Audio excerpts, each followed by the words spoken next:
Manvir, how are you, man? Joey, what's up, brother? Happy to be here, man. Thank you so Hey, much for having me. you're very welcome. Thank you for coming on. I'm very excited to talk to you. Um, I feel like most Canadians are very nice, but I feel like you're the nicest one, and I really think highly of you and your wife Harleen. So thanks for coming on today.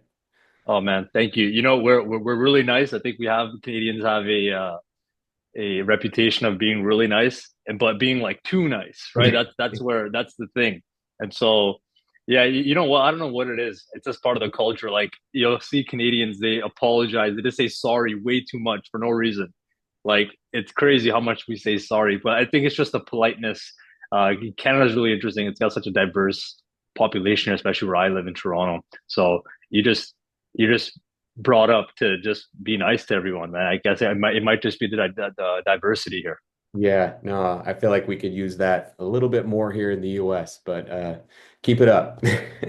Yeah, you know the American way is also something that Canadians look for too, man. You know the the American concept, the country, the idea of America is, I mean, there's nothing like it, right? So Canadians view America as a very interesting place.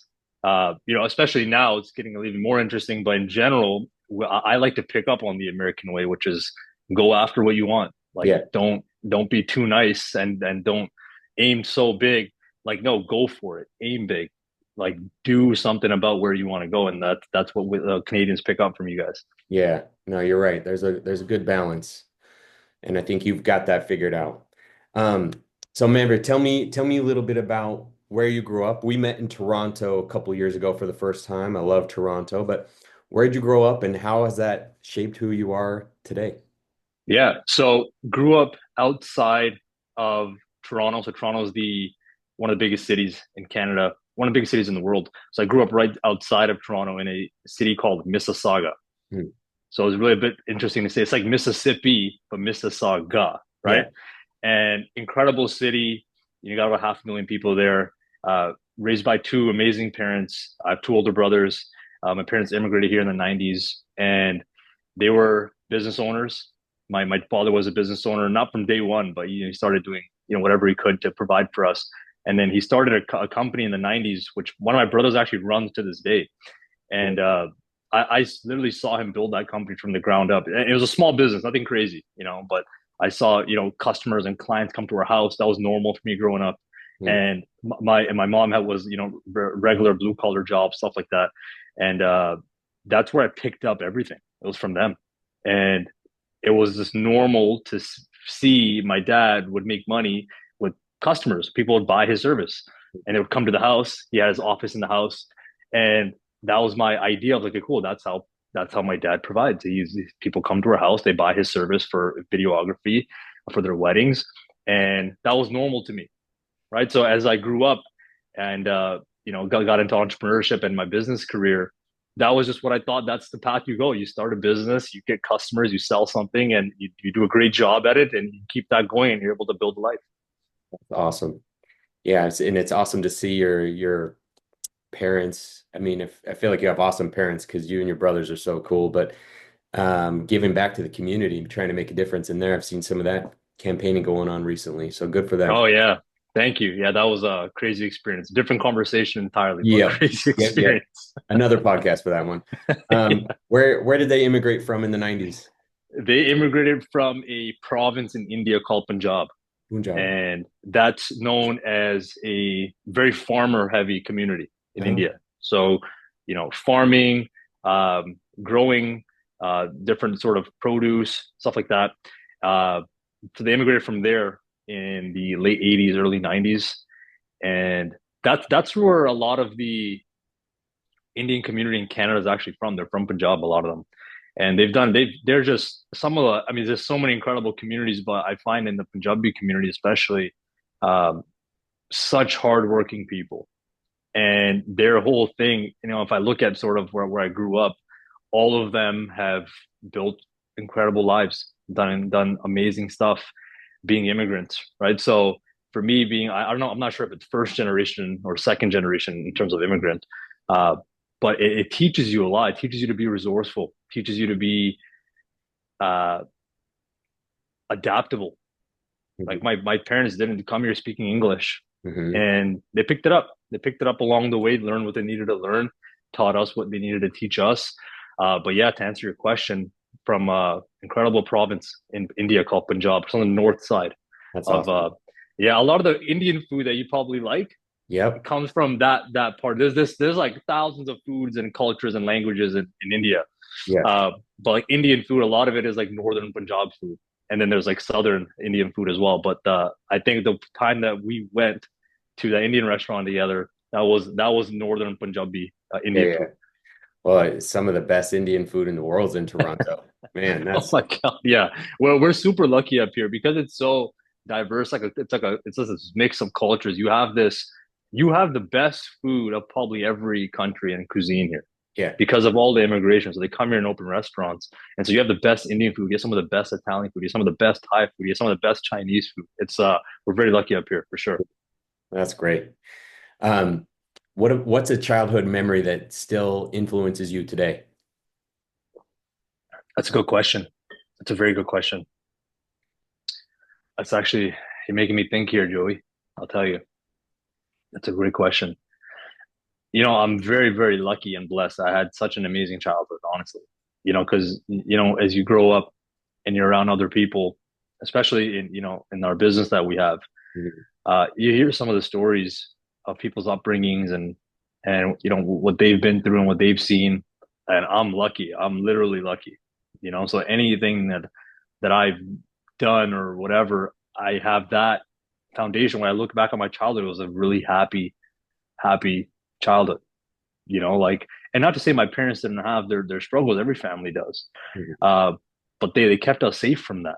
I didn't learn about some of the struggles they were going through until much later, right? Yeah. They kept that safe from us. So had a beautiful childhood filled with like joy, man, a straight joy, incredible time. I'm very lucky where I grew up with my grandparents. Mhm. So my father's parents lived with us. That's a very immigrant thing to do, and they, along with my parents, the half of the raising that I had was with them. And Mhm. so some of my favorite childhood memories are spending time with my grandparents. My grandma walking me to school, picking me up with my scooter. She would walk my scooter to school, Yeah. and then I'd be able to ride it back. And little things that you don't really appreciate till much later. But yeah, man, I'm very, very, very lucky and blessed to have a happy, peaceful childhood, man. And I realize how rare that can be, unfortunately, in the Mhm. world. Uh, and so it's something that I'm super grateful for, man. It's a great question. That's great. What about over the last, I don't know, 5, 10 years? What's something extremely difficult that you've gone through that ended up being like the key catalyst for your success or just turned out to be a blessing in disguise? Yeah, that's also a great question. Man, good job, Joey. These are fantastic questions. And anything, by the way, if you're listening to this podcast, whichever part of the world you're in or when you're listening to this, uh, one thing I know about Joey is Joey is an incredible person. He actually cares about other people. And so these questions are so thoughtful. So thank you for asking them. Mhm. And I hope whoever listens to this conversation, it you pick up something from this. Joey says something about success.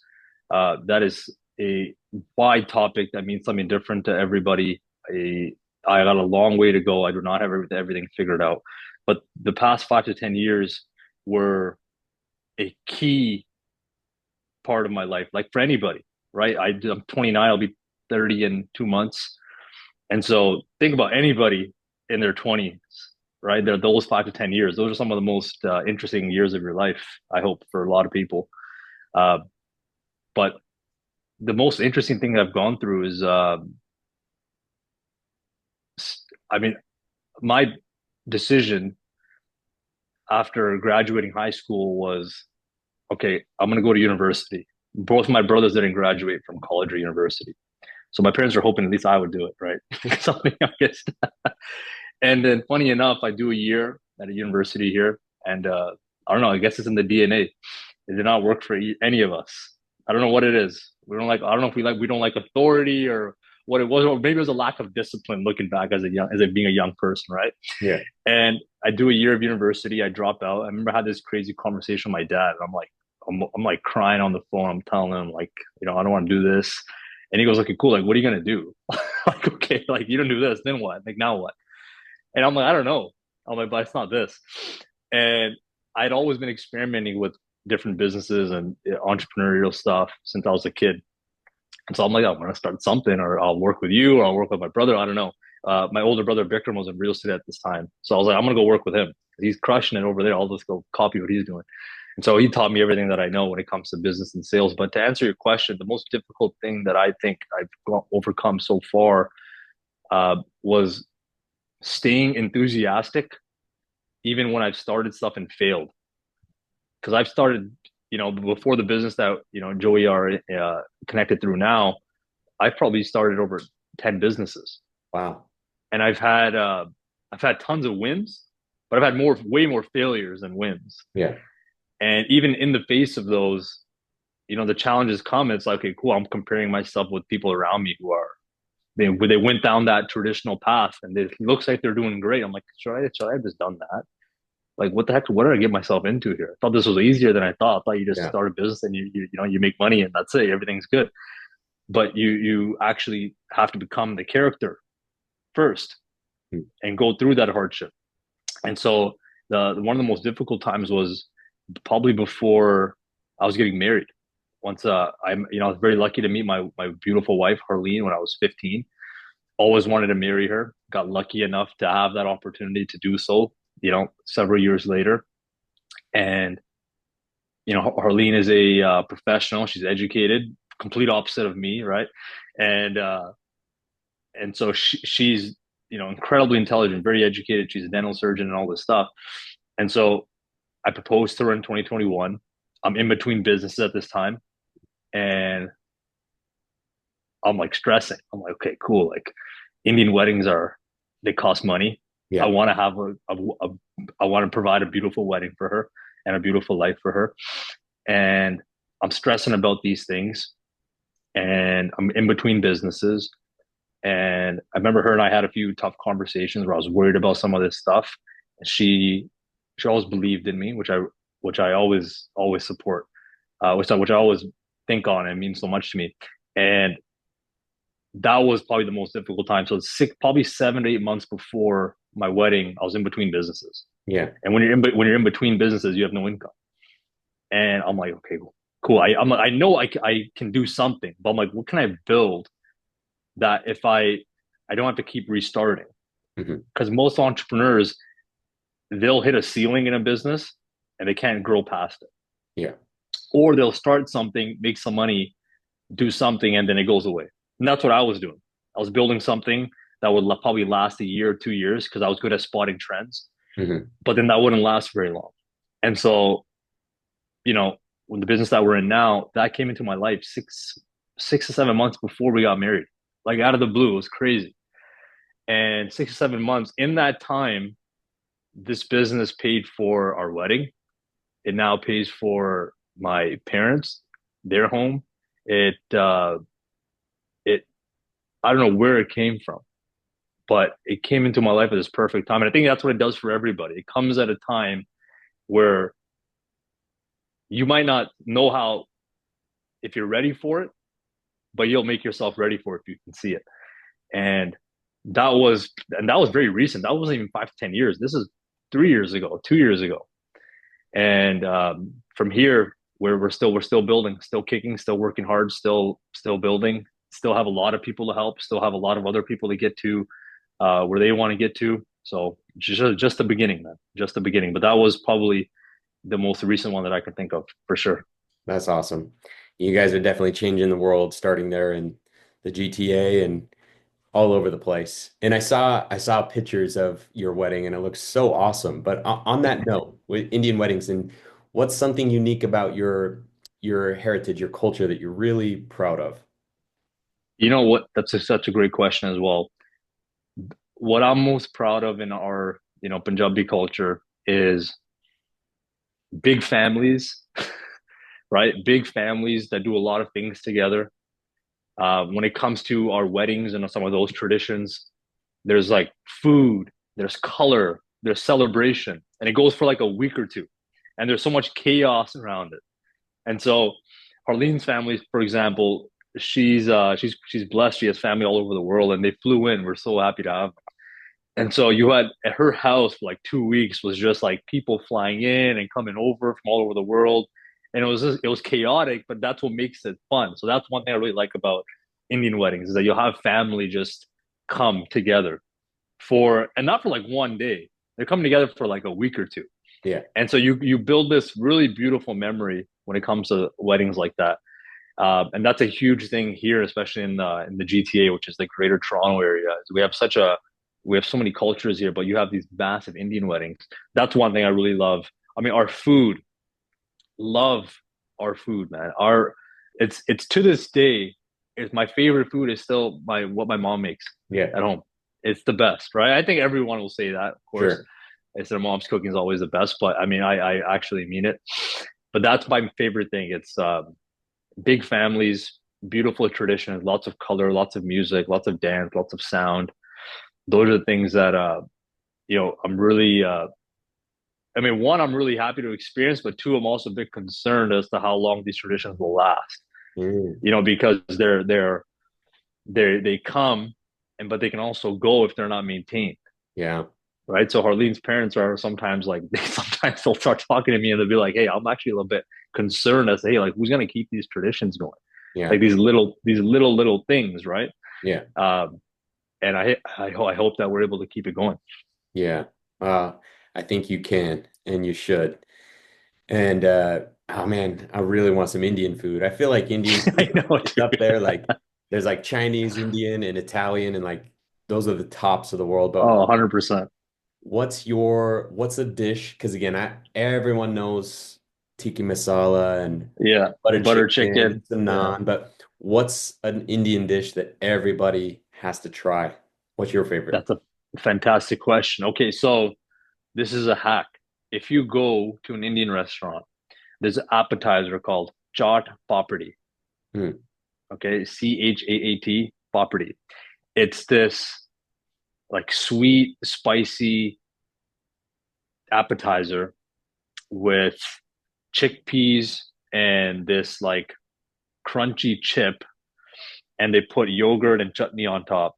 And the combination of that, and they put like fresh onion, they put like some fresh stuff on top. Yeah. That combination, it's like it like your arm hair will like stand up with that combination. Like it's that good. And that's like that, and like the only people who order that are like Indian people. Okay. So Yeah. if you order that, it's like they're gonna look at you like, hey, well, this guy knows what he's talking about. Yeah. Okay, so that's a good one. And then if you remember when we saw each other last, I'm pretty sure we went to that Indian restaurant, and oh no, you guys got to try this Yeah. Yeah. specifically. Uh, I'm forgetting if we ordered it that day or not that evening. It was I just remember there's it was something good. called yeah, it was good because there's something called chana patura. Hmm. Okay, chana it's chickpeas again, but it's this chickpea curry Okay. that's like sweet, spicy, and tangy. It's really good, and they have that with a fried bread. Okay. And so that combination, that's like Sunday morning, couple times a year in an Indian house that you'll have that. Okay. And it's one of the best things. Another thing, if you want something like more like brunch type vibes for Indian food, you get something called aloo paranta. So that's uh, it's like a flat bread with potato and cilantro and onion and green chili stuffed into the bread, Yeah. made fresh, and you have that with like a yogurt, or you have it with like a pickled mango, or Oh, a pickled ginger, or pickled garlic. You have that combination. That's like traditional, classic Indian household Sunday morning type stuff. It's some of the best food you ever have. So comforting, and you can get it at most Indian places. oh, that's awesome. Well, the hack for me is just to go with you, and then I just let you order, and I know it's good. Oh, that's the best, man. That's the best. If you can go with somebody to an Indian restaurant or whatever culture, and you have somebody who knows what they're talking about, then you Yeah. just sit back, let them order, and you just enjoy the ride. That's the best, Nice. and that takes the thinking out of your out of the way too. Yeah, yeah, yeah. Have you been back to India? That's a great question. I last visited probably over 15 years ago when I was really young with my mom. Hmm. Also, another beautiful memory back to your childhood question. But no, I have not visited back since then. Mm. That's definitely something I think we'll be in Korea next year together. Yeah, So that's probably it's still far from India. Still, sure. still, I think it's like 7 hours away, still or 6 hours away. So the idea is Harley and I want to go to India next year, Cool. before or after Korea, That's because awesome. it's completely different. Uh, seeing it in adulthood compared to a child. For My sure. mom was dragging me around to like relatives' houses. I didn't get to do anything. Yeah, yeah, yeah. Now I get to explore freely. That's But awesome. yeah, I haven't been back, man. I got to go. It's only what, 3, 4 hour flight from Dubai too, if you need a little break in Dubai on the Oh way. yeah, that's right. You're right, actually. That's uh that's a better tip. There you go. I haven't even been there yet. I gotta go there next. Oh yeah. Okay. I thought you were there. Maybe that was maybe that was That was Vic. my brother. Yeah, Yeah, that was okay. Vic. Okay. Yeah, you when you go, I'll tell you where to go and what to do and what not to do.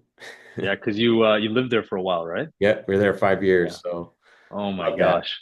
They've Oh, got that's good incredible. Indian food too, but it's more south from Kerala. And Correct. I think I don't know, I think I like Toronto vibes more. But it's good. Yeah.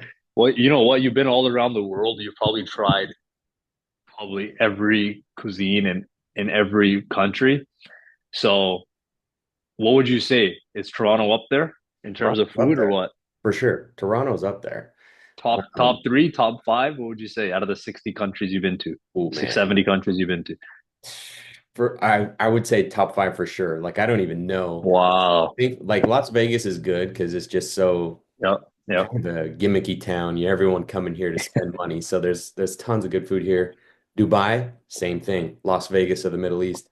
So that was good. And then I just putting Italy on there, like because, but Toronto has some real like, man, you and Harleen took us to a nice steakhouse.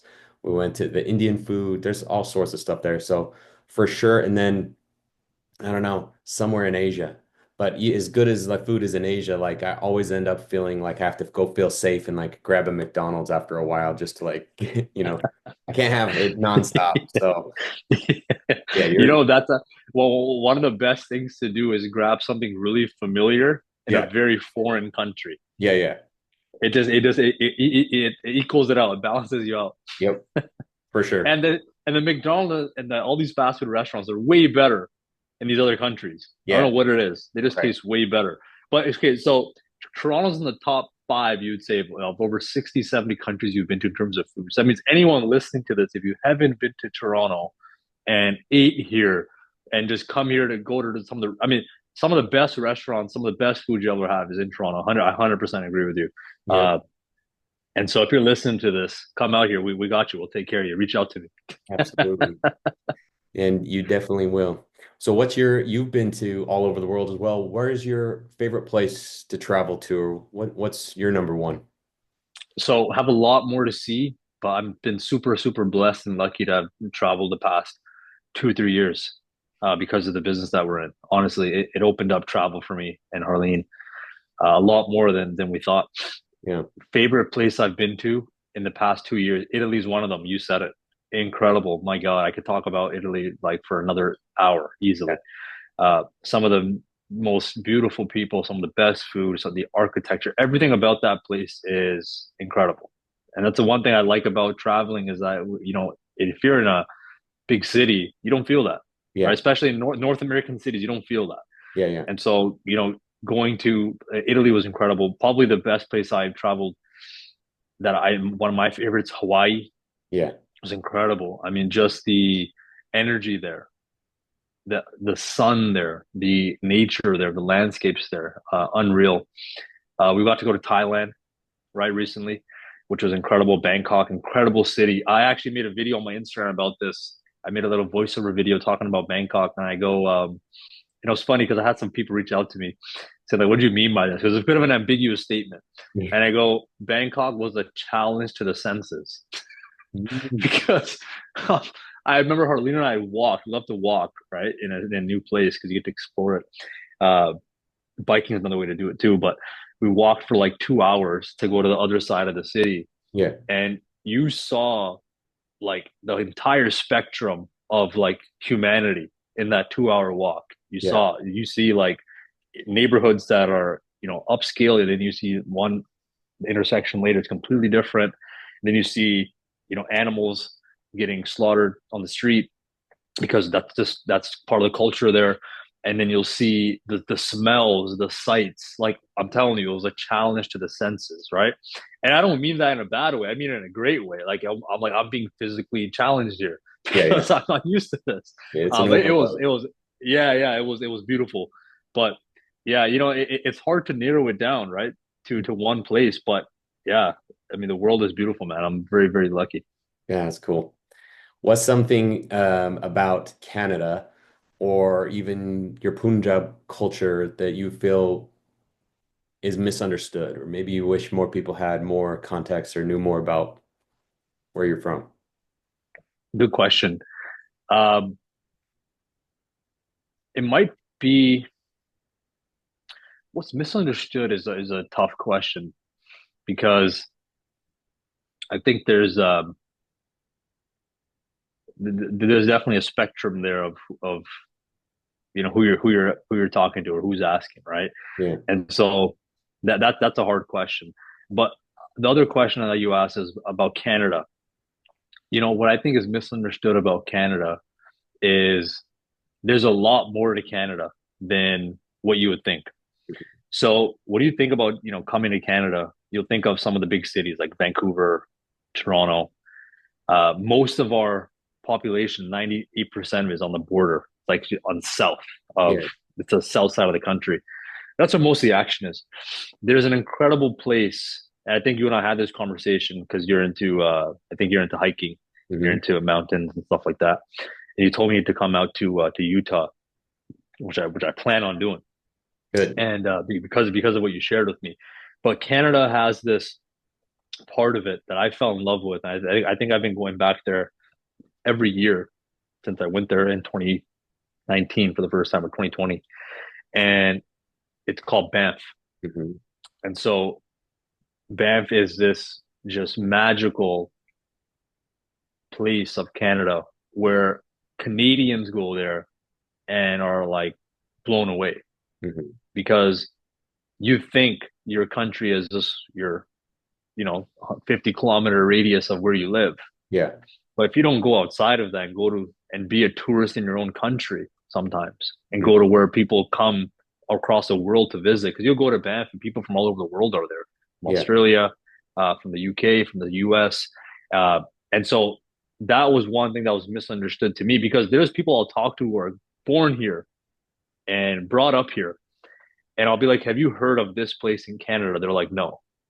And I'm like, okay, so that's a problem. That means Canada's misunderstood, that there's a lot more to see here Hmm. than what we actually think. And so that's probably one of the most beautiful places in the world, arguably, for me. And so the biggest thing that I believe, I mean, aside from all other things that are misunderstood about Canadians when it comes to, the way this country has been operated, uh, which is a different conversation. Yeah. Just in terms of something actionable of what you can actually do here and see here, there's a lot more than you think. Another thing that just sort of crossed my mind is there is a lot more opportunity here than people think. I mean, it's nothing like the US. I mean, the US is the biggest market in the world, but because we have this thing called the internet, Canada is probably one of the best places to live globally, right? It's an incredible city, incredible country, very safe, aside from some of the big cities now, but it's safe, had an incredible life here. You'll have a beautiful, beautiful life here. There's so much to do. There's so much going on. We have incredible schools, we have incredible people. We have so much. Yeah. It's underutilized, very underutilized. But I still believe, aside from a lot of what Canadians say about Canada, because you hear a lot of Canadians complain about Canada. Yeah. Oh, Canada's not like this, so it should be like this. We're not doing this. And I'm like, yeah, although that might be true, no country is being operated perfectly. No Hmm. one's going to be happy always about everything. But look at what you have here. Hmm. You have one of the best places to live in the world. People are all literally dying to come to countries like this, Yeah. and you're already here. So if you're a Canadian, you're watching this and you're complaining about Canada, just stop because it's one of the best countries in the world, regardless of Yeah. what's happening. Amen to that. and Banff is like really high on my list. Oh man, you got to go. When you go there, let me know. I may join you, but I know exactly what you should do, where to go. I've been there so many times. I love it. You could go there. You'll just have a blast, man. You Yeah. take the family. Like if you're gonna go to Banff. You land in Calgary. Calgary's an incredible city as well. It's become the energy capital of Canada. So Mhm. oil, electricity, gasoline, all these things. Calgary's like it's like the Houston Yeah. of the U.S. So Yep. it's our energy capital. And so you have a lot of people actually come into Calgary instead of Toronto and Vancouver now because Mhm. it's more approachable in terms of price, it's more affordable, uh, less stricter laws and regulation. And so Calgary, you fly into Calgary, you rent a car there, 1 hour drive west, you end up in the mountains in Banff. Mhm. And from there, it's just everything and everywhere you go is beautiful. Incredible steak, by the way, if you like steak. You like steak? Absolutely. Okay, so Alberta's got great beef and great cows and great farmers. So you get Yeah. incredible beef there. And they have some of the best steakhouses, incredible hotels. I mean, just you got to go there Yeah, man. 100%. Well, you've convinced me more than enough. Um, Manvir, this is great. Let me ask you this, though. I want to know this. Who's been a major influence in your life and why? You know, the first person that comes to mind is my older brother, Bikram. Hmm. He's, he's such an incredible guy. I think he'd be an incredible guest for your podcast as well if you want to come back to Canada in terms of, who you want to interview. Uh, but I think he's definitely had one of the biggest impacts on me. At a young age, he went on to be incredibly successful in his career in the real estate world. But just aside from that, he's got an incredible personality, one of the most hardworking guys. He lifts everybody up around him. He leads by example. He'll he's just he can you spend a week with him, you'll rewire your entire brain Yeah. because his own confidence, his own energy is so infectious Yeah. that you just pick up on it. Like, what, I just want to live like how this guy is because I like his view of the world. You can do anything's possible. Uh, and so he's definitely probably had aside from Harleen and aside from my parents, um, my brothers, Bikram and Amrit, both those guys, but Bikram especially, he's taught me everything I know. And my other brother Amrit, I mean, both those guys. I mean, Harleen is probably laughing at this if she listens to this because she knows I'm obsessed with these guys. Like Yeah. I'm obsessed with my brothers, right? Call them every day. I want to hang out with them as much as I can. Um, but even my other brother Amrit, this guy, he is cool like a cucumber. Yep. He is methodical. He's left-handed, so he's an incredible athlete. And he'll look at the same problem that I'm looking at, and I'm looking at it with my right side of my brain. I'm like, no, we should do it this way. And then he goes, no, like, why would you do that? Do it this way. And so he's Yeah. using his left part of his brain. And I think almost every time his solution's been better than mine when we're looking at something. So I've learned tons from probably, to answer your question, it's been my brothers, man, both of That's them. I love that, especially because I got three boys, so I see you three. Oh man, yes. I hope that's how they are for life, and I love that. And Bikram, man, I'd love to spend a week with him, especially if he lets me drive his Lambos. Oh yeah, yeah, yeah. And you got access to some great cars, man. Yeah, he loves driving fast. He loves all that stuff. He's incredible. But to answer your question, you got three boys. I'll tell you one thing that my parents did is they never compared us to each other Hmm. ever. They never favorited any of us. Hmm. They they never boxed us in mentally. Like both of my parents.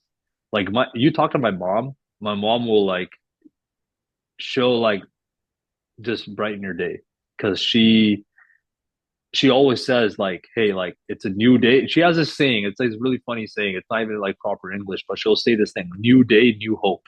Hmm. That's my mom's like saying. So every day is a new day and you have new hopes for that day. Yeah. Forget about yesterday, forget about the past, forget about what might have happened before. Focus on what you can do today. It's a new day. And so uh that's my parents, you got three boys. That's one thing that they did is man, they always kept us close and let us do stuff together, and just they didn't put us against each other ever. That's good advice. Your parents sound awesome. So No, thank you, man. They are everyone's parents, man. You know, they even you. I look at the way you are, and the man you've become, an incredible father, incredible role model, incredible husband, son, right, uncle. All the roles that you must play in your life. yeah, Uh, even to create someone like this is, you know, you've taken a lot of risk, right, to get where you are, and you've gone through hard times as well. Uh, you should be interviewed as much as anybody else. I mean, I'll interview you, I like right? that. Because you got a lot more to share than I. You have probably as you know, if not more to share than any of the guests that you have on. Because you got a lot to share and a lot to give as well. Both you and Sheridan, man. And I appreciate that. Absolutely, man. One last tough question. If you could go back 10 years and give Manvir advice, what would it be? It's a good question.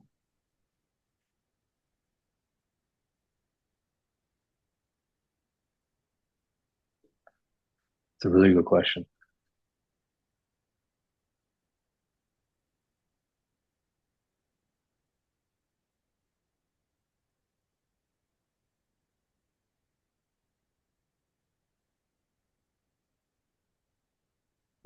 There's a pause here, a long pause here, because I'm thinking this one through. That is such a good question.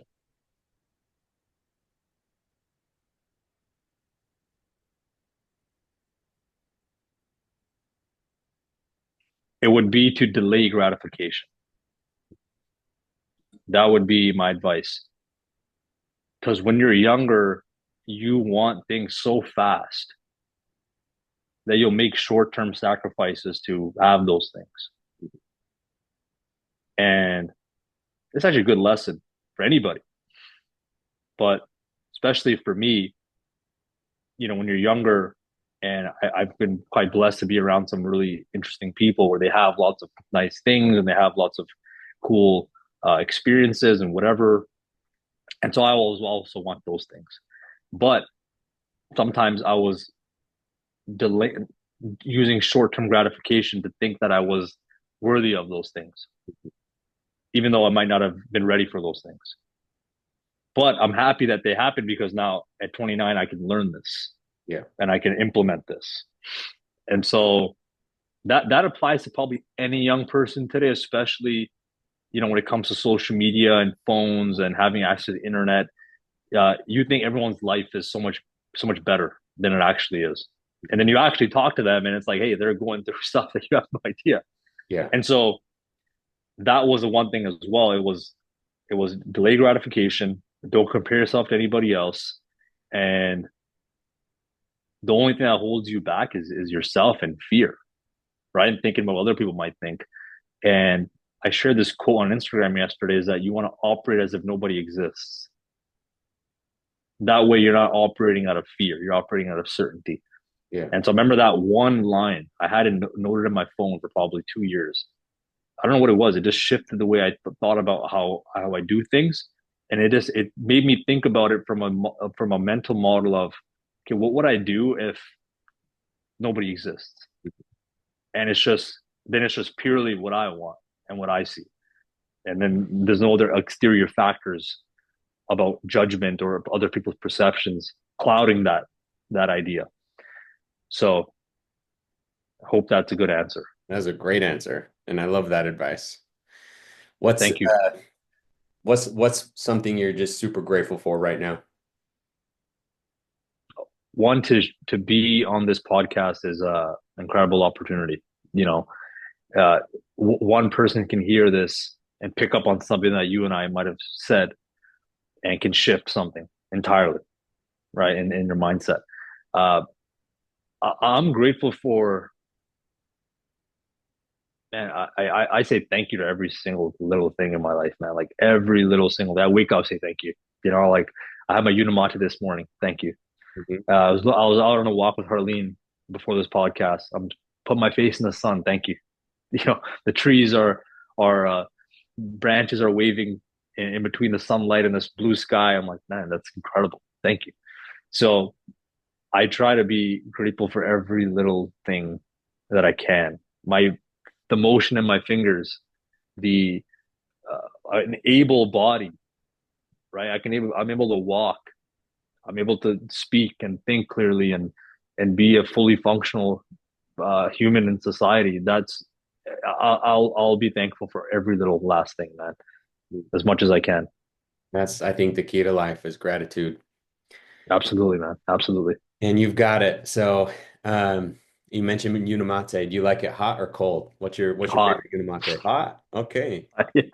I'll have a hot Unamate no matter what the weather is. Like Okay. if if if you're not starting your day with a hot Unamate, like there's nothing like it. Mm-hmm. But it is a mixed opinion for sure. Yeah. And so I always ask people, okay, cool, before they try the Unamate for the first time, or if they're not having a good time with it the first time, my first question is like, hey, like, what do you like, hot or cold beverages? Mm-hmm. And if they say hot and they're having the Unamate room temperature or cold, they're not gonna like that as much as they have it hot. Yeah. But Yeah. some people, like my brother Vic, he only drinks it cold Yeah. because he's a cold beverage guy. He's like drinking ice cold water all the time. Like I don't like that. My Yeah. teeth Yeah. get sensitive and stuff. And Right. so for me personally, hot Unamate all the way. I love it. Yeah, and forgive my surprise because I'm like ice in You're ice the cold, right? winter. Yeah. You know what? It Either way, as long as you're having it, man, that thing is that thing changed my life. If you're not drinking Unamate and listening to this, like talk to Joey. Absolutely. It's the best. Seriously, it changed my wife and my health over the last 2 years, and I love it. But okay, hot Yuma. I will try that though. I tried a couple flavors on hot and it's good. Um, Two rapid fire questions to end. If you could just retire and only live in one place, would it be in the beach or in the mountains? Oh, great question. Beach. Beach. Okay. Heck yeah. Heck yeah, man. Ocean and sand, hot sand with your feet on the sand. Like I can paint that picture for you. Love it. Beach for sure. Beach for sure. What's a book or movie that you want to recommend to everybody? Fantastic book. And full credit to Harleen for this. She gave me this book a long time ago. When Breath Becomes Air. Fantastic book by Dr. Paul Kalanithi. It's about a neurosurgeon who operates on patients who might develop a brain tumor or they have something going on in their brain, and he was a neurosurgeon to operate on them. He ended up developing a brain tumor himself as a neurosurgeon, and it was his story of up until that moment, after that moment, and his inevitable death, actually. And he wrote this book. It's probably one of the most fascinating books. That's a book you can read over and over again. Movie, love movies, love films. My favorite movie of all time is Interstellar. It sounds like a sci-fi movie with, space and spaceships and astronauts, which it is, and it has those elements that makes it fascinating and visually captivating. But it's really a story of family. It's a story of a father and his daughter, and it's about love. That's actually what that movie's about. And I have a beautiful niece, and so and her father, and so it just is that story of Interstellar. I mean, one of the best directors in the world, Christopher Nolan. I mean, every film he's put out has been incredible. But When Breath Becomes Air would be a book I'd recommend for anybody, anywhere, any age, to read, just for the soul. That book is for the soul. And then Interstellar, I watched that movie probably over 10 times. I just watched it again with Harleen like 2 months ago because it was a 10th anniversary. Oh, But cool. those two, for sure. What about you? What would you, if, let me ask you that question because I find there's this that you can pick up something from anybody on those ones. Yeah. I mean, favorite movie, I always just come back to Gladiator. I think it's just Mm. like that at time of my life. My friends and I would skip school and go watch it 3 times in a row. And I don't know but it's just an inspiring, courageous film that's just stuck with me. So I like those Interstellar, like the heroes and the connection, what's their driving force, which often is family and love. Um, and then book, man, I think just Think and Grow Rich, just really just a classic cliche almost, but like it really does create that mind shift. I mean, there's a mindset shift that people need to make to change every aspect of their life. Like no one's going to come save you. You've got to do it for you and just taking ownership. Actually, you know what? I'm going to go back. I'll have two books. Extreme Ownership um, Mm, by let me note Jocko. that. That's uh, that's I've awesome. heard of it. So this is actually something that was huge for me. This is while we were living in Dubai and my wife and I were on vacation and I was reading. Like I was just trying to like I need to get into reading and I got this book and um it was eye-opening, because he's talking about military experiences and how it all comes down to ownership, but how that has to be part of your life. And I just was thinking of how often am I blaming others, my environment, other people, you name it. Once you start playing the blame game, it never ends. And Hmm. then just that ownership factor, and then a common, mentor and friend of ours and Stuart, my favorite quote of all time is, uh, it's on the wall over here where he's just talking about, I am the only problem I will ever have, and I am the only solution. And just that mindset of, something bad happens, and maybe it was someone else's fault, like still you can take ownership for that and just move on. Like I feel like that has made a big shift in my mind and my life over the past 5, 10 years. 100%. That I'm so happy you said that because I mean, to go back to two of your points, it reminds me the first book I ever read in full was Think and Grow Rich ever. It was the first book. I don't know where I came across it. I think anytime you get into business and entrepreneurship, you'll come across that book. Yep. And first book I ever read, and I think it definitely set me on a path to thinking different. Uh, Extreme ownership, 1,000%. I had this conversation with somebody close to me, and I remember talking to them, and they're making some good points about some exterior factors that were happening, and it was all valid, which I can understand. And ultimately, that it came down to this one thing where even if it's not your fault, it's still your responsibility, Yes. right? You still, because otherwise the power is not in you; it's in the exterior, right? Like if it rains outside and you're outside and you get wet, yeah, you got wet because it rained, but you also didn't bring an umbrella. Mhm. Right? You didn't check the weather, so that's on you. And so you're 100% right. Even if something is not your fault, you mentioned it, you still can take ownership of it. Yeah. Absolutely. Let me ask you one question as well, because I think you have a lot of wisdom here, and I think I should have asked you more questions as we did this back because you have a lot to talk about.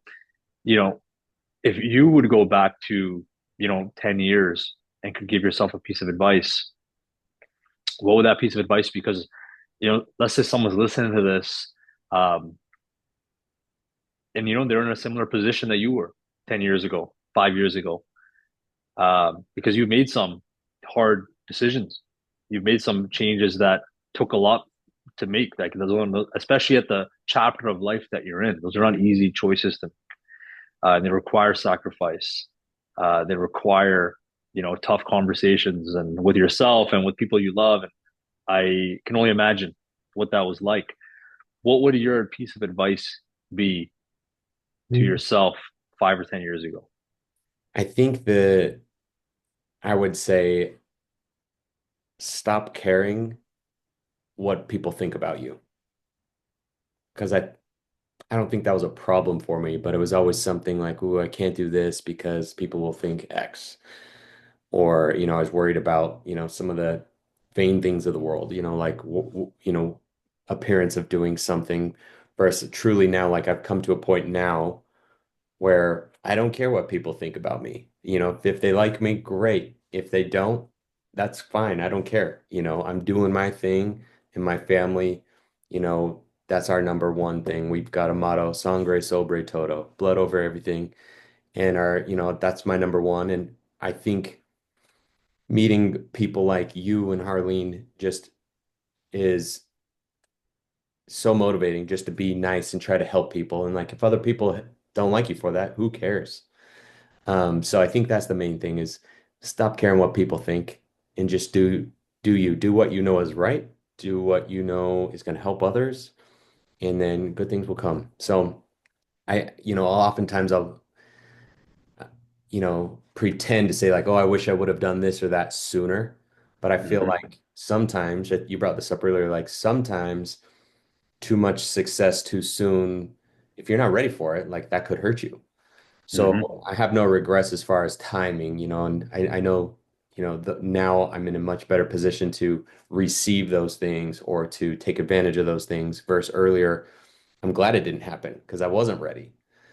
But I definitely think that if someone is in a similar boat, just stop caring what people think.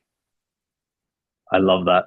What are some actionable ways that somebody can start to stop caring what people think? Some little things that you started just doing.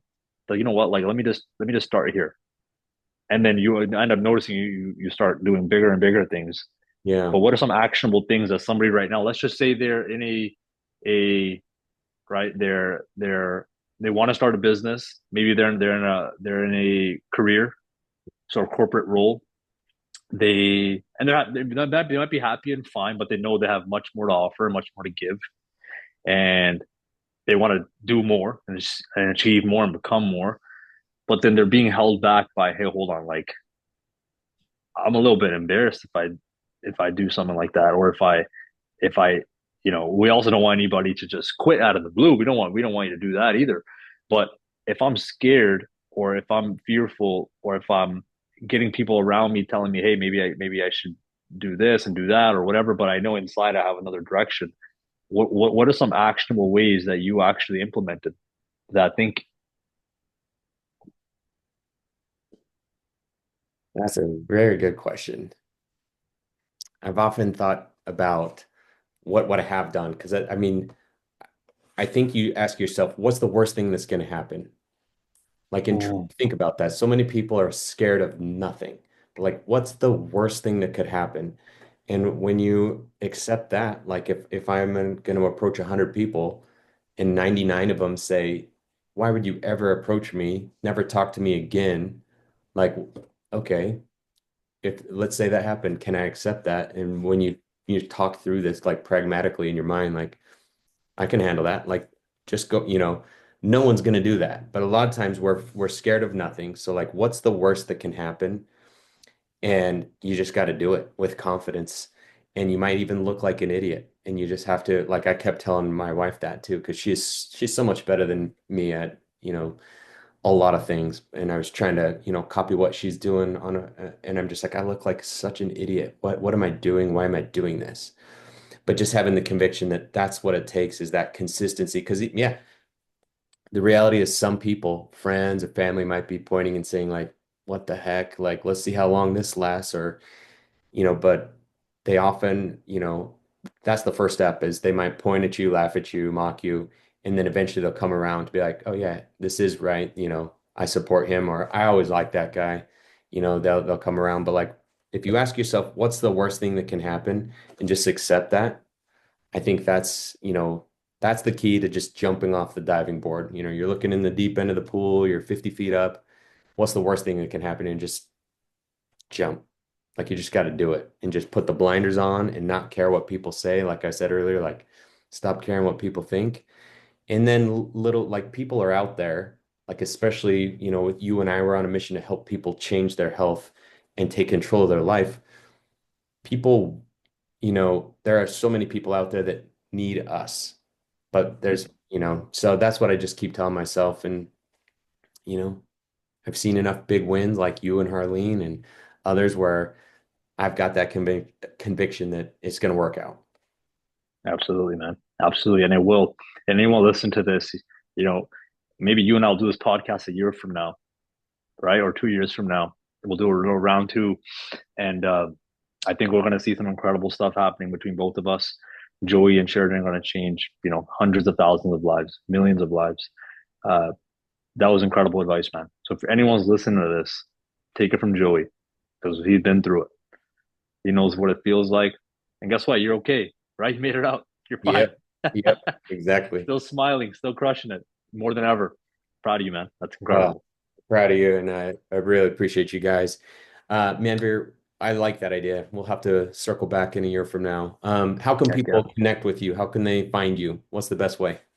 Social media at Manvir Dosanjh, ManvirDosanjh, or look at Joey's videos. Be commenting on them with fire emojis, so you'll see me in the comment section. But yeah, Instagram, man, that's where I spend most of my time. Thank you, Cool. I'll put that in the show notes. And Manvir, I really appreciate your time, man. I hope you have a good day. thank you, man. Appreciate you, Joey. Thank you for doing this. Thank you for inviting me. It's an honor, man. I'm excited for everything that you're going to do, and I hope this podcast reaches the right ears and the right eyes, and it changes lives like I know it will. Thank you, man. Talk soon. Thanks, brother.